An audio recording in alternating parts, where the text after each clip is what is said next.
Today, Dogecoin surges after Elon Musk becomes Twitter's single largest shareholder. The SEC rejects Cathie Wood's Bitcoin spot ETF. And how Terra's massive Bitcoin buy could bring crypto investors off the sidelines.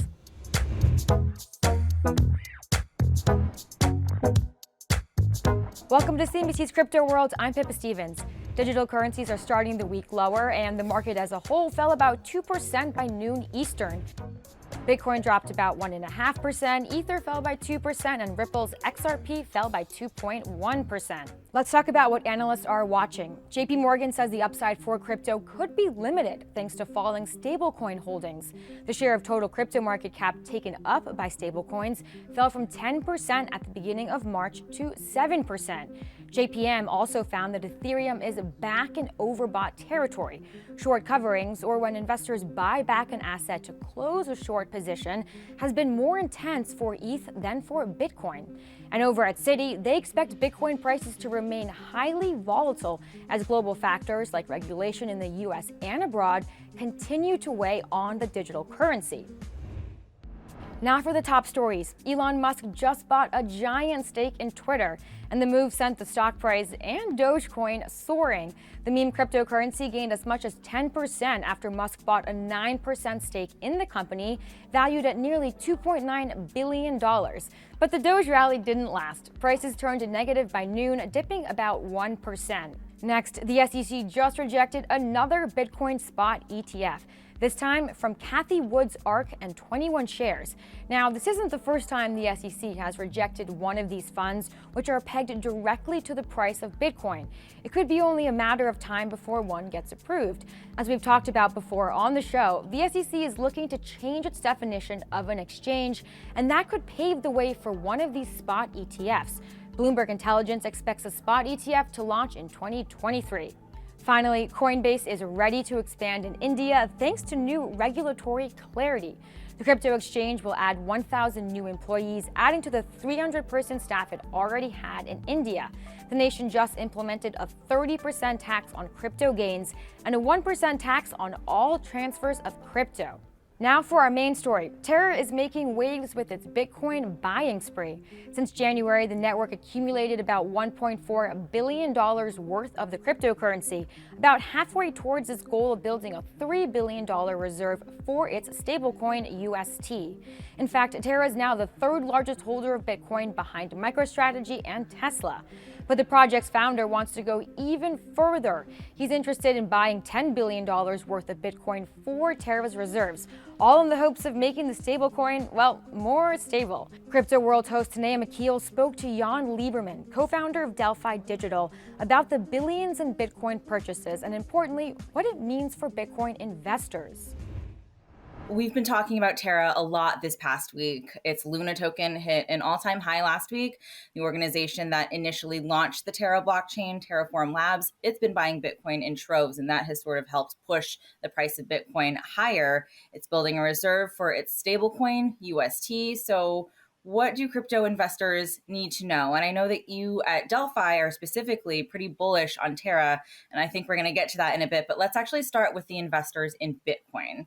What do you make of the way that Terraform Labs has been helping the Bitcoin price this past week? And how do you think that its goals can continue to serve as a positive catalyst for the price of Bitcoin? On an absolute basis, the volume of Bitcoin is dwarfs the purchasing levels that they're doing. And so realistically, it doesn't necessarily move the needle on its own, but it's still a very substantial amount, particularly because it is one directional and not necessarily just a trading kind of situation. And so, Bitcoin was already moving up prior to the purchases, but once those come in, it's a narrative that picks up. And so you see a lot of other buying that comes in. And so, yes, the amount that they're buying on an absolute basis isn't significant, but it's the kind of the demand that accompanies it from everyone else that's potentially sidelined, either waiting to see how markets shake out or looking for a new catalyst before really allocating back into the space. There's the Terra blockchain itself, the governance token, Luna, and then separately, there's the UST stablecoin that was sort of helping make headlines this past week. So what is the difference between the three, and what is it that investors need to know about each?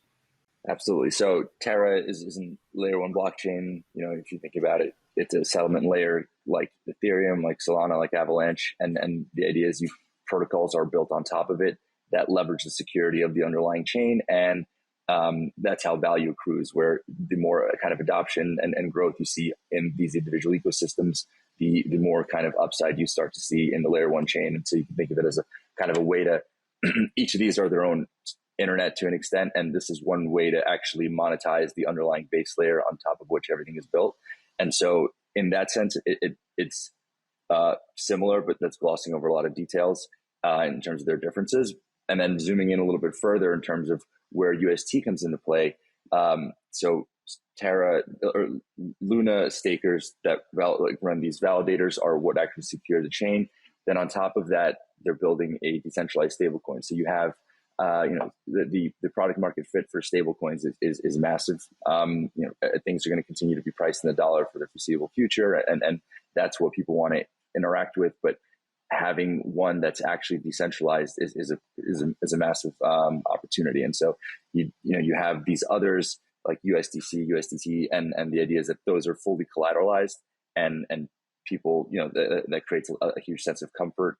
I want to go a little bit further on algorithmic decentralized stablecoins, because from what I gather, that to people in the crypto community is sort of the holy grail. And as you mentioned before, we often talk about Tether, USDC, these stablecoins that are backed by centralized organizations, also pegged to the dollar. But I've been talking to people over the past week about this, and from the sounds of it, UST is the most popular effort to date for an algorithmic decentralized stablecoin. Why is that? What's different this time? So even looking at others like USDC, it's one-to-one. You deposit. There's a central entity holding stables that dollars that collateralize a stablecoin.